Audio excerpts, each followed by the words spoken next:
안녕하십니까, 문틀란TV입니다. 윤석열 총장이 국감장에서 자신은 예나 지금이나 정무 감각이 없다고 하면서 조국 수사는 법과 원칙에 따라 철저하게 수사가 진행될 것이라고 했는데, 이 발언이 단지 지나가는 발언이 아닌 충격적인 정황이 드러났습니다. 조국 펀드가 투자한 WFM의 관계사에 조국이 민정수석으로 재직할 당시에 정부 보조금이 급증한 충격적인 의혹이 시민단체에 의해 폭로됐습니다.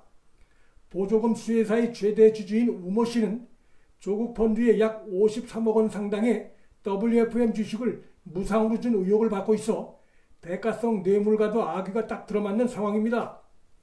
신성석유와 신성교통 대주주이기도 한 우모 씨는 정부 보조금은 조국 펀드와 관계가 없으며 버스 운행 적자가 크게 나면서 그 규모가 늘었을 뿐이라고 해명했습니다.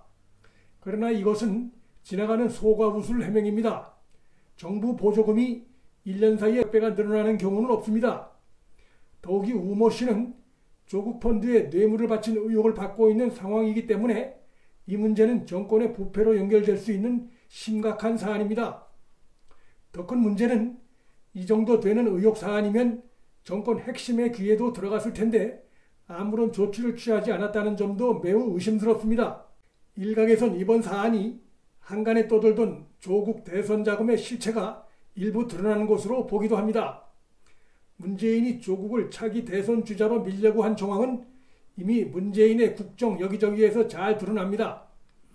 이번에 의혹을 제기한 투기자본감시센터는 그간 여러 차례 굵직굵직한 경제비리 고발로 인지도도 있고 조국 비리를 입증할 관련 자료도 확보한 상태로 알려졌습니다.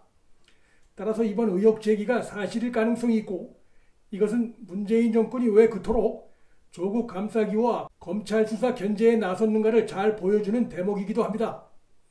윤석열 총장이 국감장에서 자신은 정무적 감각이 없다고 공개 천명한 것이나 조국 수사는 자신이 지시한 것이라고 밝힌 것은 바로 이러한 권력 주변 의혹들을 파악을 하고 비리덩어리 조국 사태에 대해 향후 가차없이 파헤쳐 나갈 것임을 천명한 것으로 볼 수 있습니다.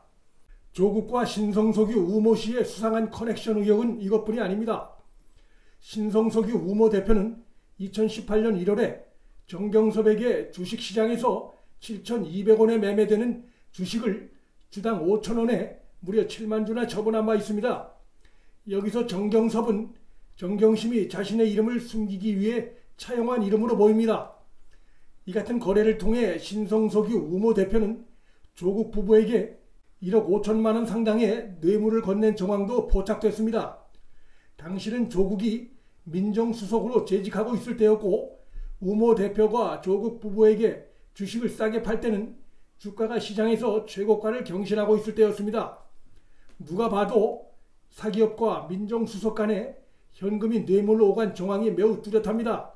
석유 판매업과 버스 운수업을 하고 있는 올해 60대 초반의 신성석유 우모 대표는 조국 펀드로 불리는 코링크 PE의 거의 모든 투자마다 얽혀있고 마치 한 몸과도 같이 조국 펀드와 밀착된 행보를 보여왔습니다. 그는 조국 의혹이 터지기 시작하자 한때 해외로 도피했다가 귀국해서 현재 검찰 조사를 받고 있습니다.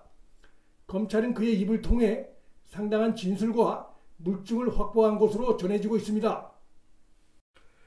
윤석열 총장은 국감에서 조만간 모든 게 공개될 것이라며 수사의 자신감을 드러낸 바 있습니다. 조국의 오촌 조카 조범동의 공소장에는 정경심에 대한 내용이 거의 없음에도 정경심 이름이 무려 21차례나 등장합니다.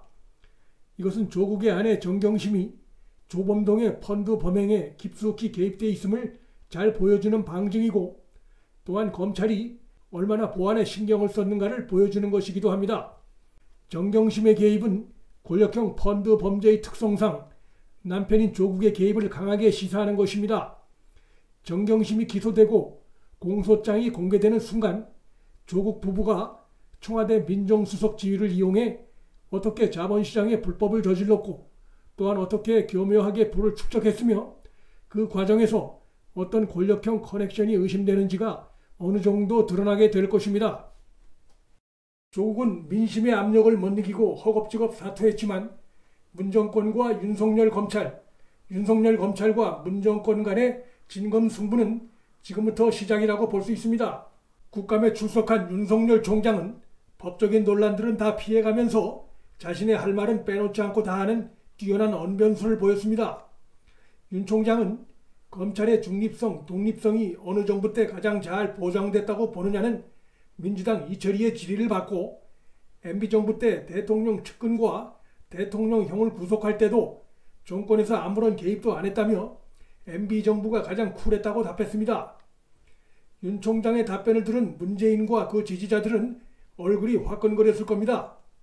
문정권과 그 지지자들은 서초동 집회까지 열면서 검찰 수사를 집요하게 방해했습니다.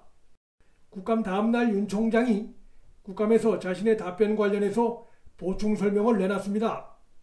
윤 총장은 다른 질의로 넘어가는 바람에 충분한 설명이 안 됐다면서 현 정부에선 법무부에 처리 예정 보고를 하지 않고 있고 청와대에서 검찰의 구체적 사건 처리에 관해 일체 지시하거나 개입하지 않는다는 점을 설명하려 했다고 말했습니다. 사실 이 같은 것은 어느 정부든 검찰 독립을 위해 당연히 해야 하는 것이기도 합니다. 그럼에도 윤 총장이 이같이 보충 설명한 것은 복합적인 의미를 띠고 있는 것으로 보입니다. 첫째, 사실 자체를 빠뜨려 문재인 정권의 반격의 빌미를 주지 않겠다는 의도도 있고, 둘째, 향후에도 예정 보고나 정부의 구체적 사건 개입이 없게끔 쐐기를 박는 의미도 있을 것입니다. 조국은 구속될 수밖에 없고 30%대로 추락한 국정 지지도가 말해주듯이 문 정권은 점차 권력의 해체 과정을 밟아갈 수밖에 없는 운명입니다. 문틀란TV 여기서 마칩니다. 구독과 좋아요, 방송 공유는 방송 제작에 큰 힘이 됩니다. 시청해 주셔서 감사합니다.